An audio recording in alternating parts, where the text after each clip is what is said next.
Hi guys, this is Ratchet Throw, and we are playing Criminal Case Elite Mode, Case 21, Plagued by Death. Let's allow chapter 2, and it seems like our victim is the cause of all these diseases. Well, he was injected with the virus, and then the virus spread onto others. Katerina, earlier I couldn't tell the plague apart from the poison injected into the victim's hand, and that's because they are one and the same. Sonny was killed with an injection of the virus that caused this plague. You're saying Sonny was injected with the plague? Yeah, bro. Someone injected Sonny with this virus on purpose, and then others got the infection from him. Sonny is patient zero of the epidemic.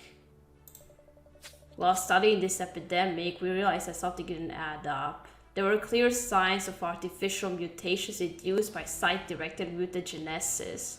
This virus is man-made. Who'd want to do that? If we find whoever killed Sunil, we'll find whoever unleashed the plague. This might even help us find the cure. Then we must find Science's killer ASAP. Do you have any idea where the virus came from? None. The resistance this virus shows to all medical intervention reminded me of that experimental drug distributed by OM Medilab in New Delhi, but that's only speculation. Damn it, who knew Lee's stat? You're right, Katria. Sonny was a university student, so we should investigate the university to learn more about him. And his subject was science.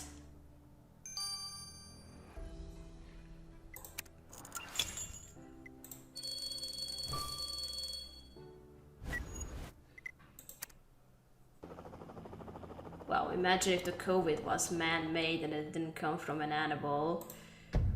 And whoever made the virus, he would probably go to prison for a long, long time. Or if he's in China or Singapore, it will be a death sentence.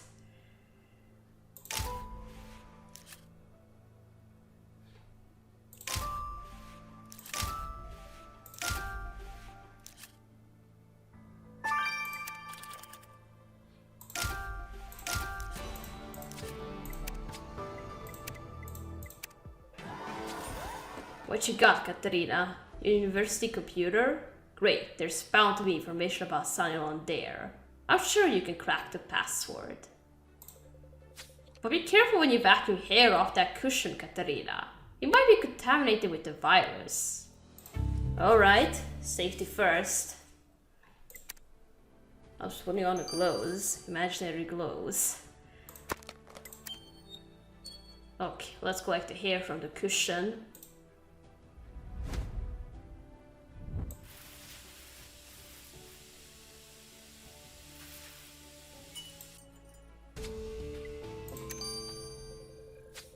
Katerina, I hope you took precautions against the virus while vacuuming hair from that cushion. If you're sure it's necessary, let's send the hair to Lars. Okay.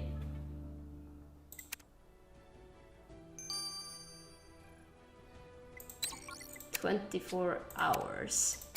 Okay, now the university computer.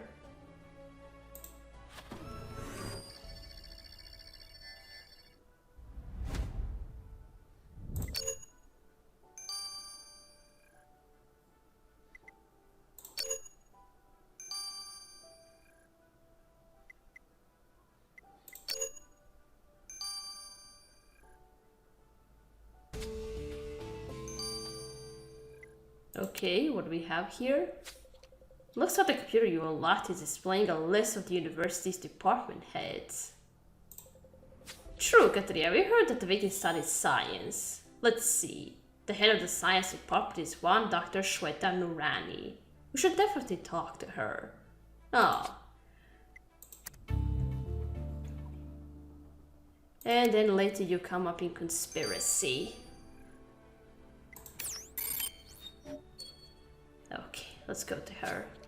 Dr. Nurani, Lucifer Katria wants to talk to you about the murder of your student, Sunil Dudoir. He was injected with the virus that's currently... What do you mean injected?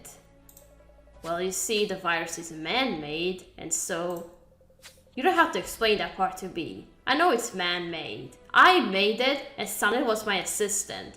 Oh! What? You created a virus that's been killing hundreds of people for 2 weeks? The virus was only a research experiment. It was never supposed to leave the lab. The university is secure. Only students and staff can get in. And there's been no break-in. I didn't even know the virus was gone until the epidemic, and since then I've been trying to find the cure. I can hardly eat from worry, not even my favorite vindaloo curry. Well, you're not working fast enough. I'm trusting you to transfer all virus-related information to our experts. At least Katrina will be keeping an eye on you. Yeah. Katrina, I can't believe this. Not only is the virus man-made, but our victim helped make it. Dr. Wright says the virus was locked in the lab, but clearly someone got it out. For all we know, she was the one who did it. Well, I think somebody, if there was no break-in, then if only students and staff have access, now he's saying it, I think, then that means it's one of the students or one of the teachers. Good point, Katrina. She admitted that only university students and staff could access those areas, and nobody's broken in.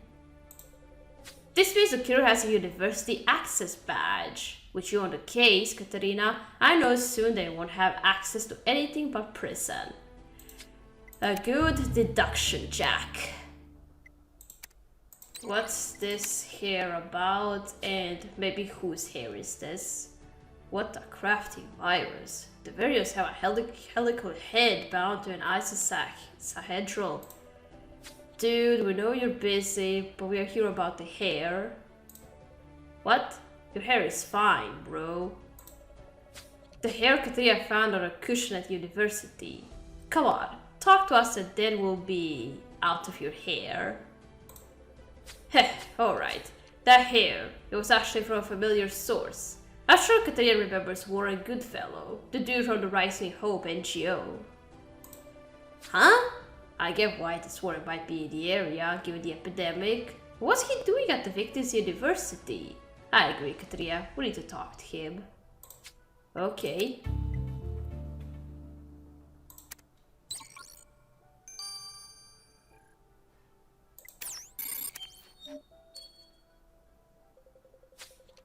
Good to see you again, Lisbeth Katrina. But let's be brief because I'm very busy with this health crisis. Rising Hope is doing its utmost to save lives. That's why we're here too. We're investigating the murder of Samuel Dudoir, Patient Zero, this man-made virus epidemic. What? The disease is man-made? Are you saying it was intentionally unleashed on the public? That's exactly what we're saying, and we're trying to figure out who killed Saniel and released the virus. What were you doing at the university? I was originally invited to give guest lectures. I thought I'd be a pleasant break, sit back with a mango lassie, enjoy the sun, but then all hell broke loose. I wish I could help you more, but I have no clue who this Patient Zero is. And I've got my hands full already. So if that's all, I must return to my work. Katrina, we made some progress, but it's not enough. Everyone's counting on you to find Silas's murder and stop the epidemic. Yeah, it's up to us. You're right, we'll head back to the temple and see if we missed any clues. Let's go. Okay.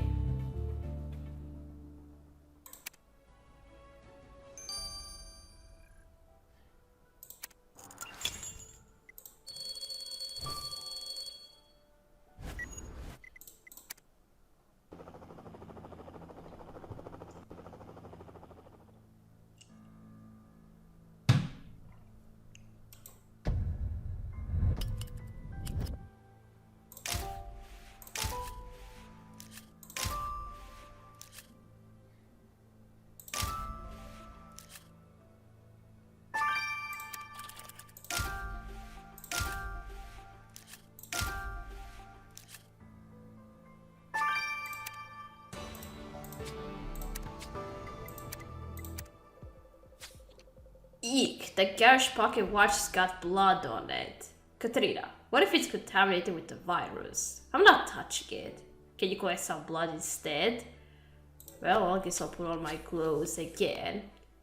And Salsa's name is on top of the student essay you found. Some bits of the essay are faded, but I know you can reveal what it says. Let's sit back at the office, though. The victim's body isn't here anymore, but I can still smell it. Okay.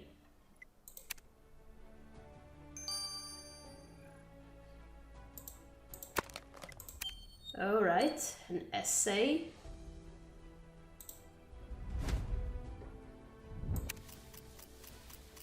%, you understand nothing of sociology.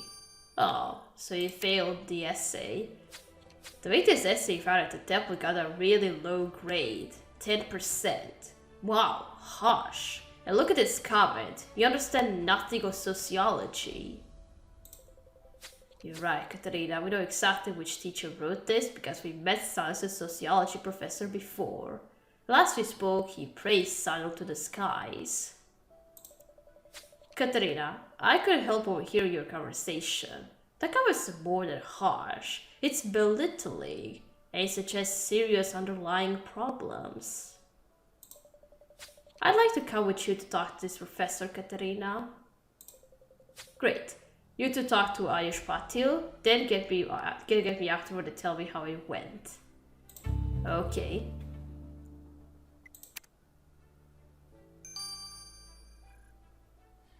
Alright, now let me put on my gloves, imaginary gloves, and then collect some blood from it.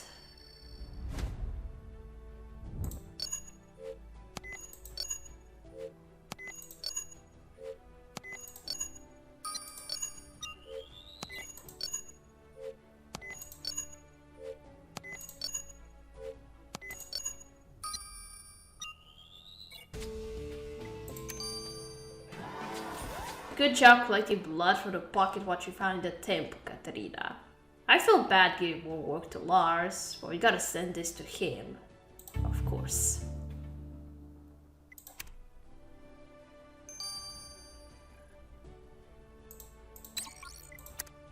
Another 24 hours. Alright, let's go to the professor now. Mr. Patil, we found Silas's essay with scathing comments from you. This after you told us how smart he was and how much you liked him. Oh, that essay. Where did you get that, Lisbeth Katerina? From your comments, it sounds like Sonic was a frustrating pupil. Yes, no. I gave Silas some bad grades, but that's because, though he was so bright when it came to science, he really didn't get a thing about sociology. Who does? Well, he was a science student first and foremost after all, but that must have been difficult for you. It was maddening. He should have been brilliant, but every essay he submitted, every discussion we had, proved that he didn't understand a thing I said. For me, his work was like going to a 5-star restaurant, anticipating a delicious spicy dish, and getting tasteless slop instead. I expected better from him. Your feelings about this seem disproportionately strong, Mr. Patil. I'm sure Lisbeth Katerina will keep this in mind.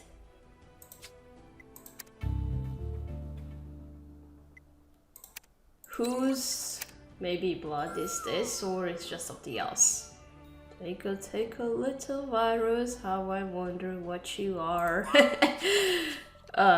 Bro, what can you tell us about the blood Katerina collected from the pocket watch found in the temple? Oh, right, the blood. It belongs to that dude, you know, the one with the singing. Gurav, that's the name. Oh. Curiously though, your singing sensation's DNA profile is a genetic match for the victim's. Oh, you didn't tell us that you are related. Sunil is related to Gurav? Precisely. Gurav is your victim's father. Ah! And you didn't tell us that. And Gurav claimed he didn't know who Sunil was. He better come clean now, Katerina. Yeah. How could you fail to mention that you are Silas's father?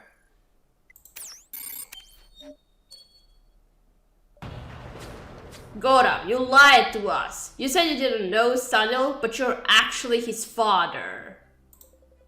But your dad is holy. How did you find out, Lisbeth Katerina? Shh, not so loud. Nobody must know. Let me put down my drink and then we'll talk. Sanil was my illegitimate son. I was already married when I met his mother. My relationship with her was spicy like a really good curry. But then she got pregnant and acknowledging Sanil would have been a huge scandal. Terrible for my career. I'm too great to destroy myself over an affair. You're just a musician, you're not a politician. So did Sanil find out? Did you kill him to shut him up? No, I don't kill. I sing. I sing very well. If you want, I'll sing for you right now, and we'll forget this whole no need. You already sang too much in our interrogation room. You know what, Gora? If you did kill your son, you'll be sinking in prison. No sneezing, no.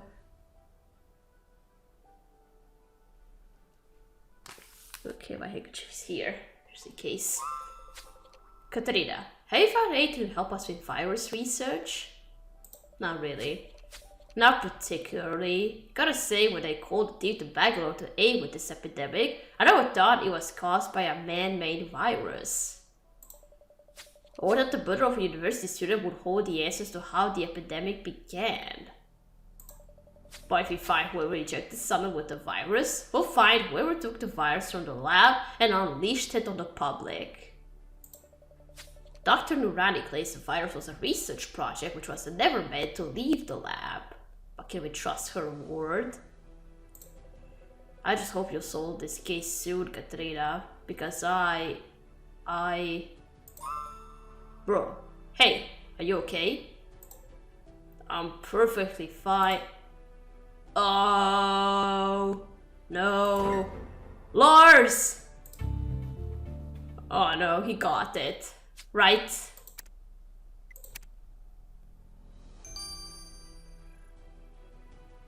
Alright, we're gonna stop here. We're gonna continue playing in chapter 3. So, thank you for watching. Don't forget to like this video, and I'll see you again. Goodbye!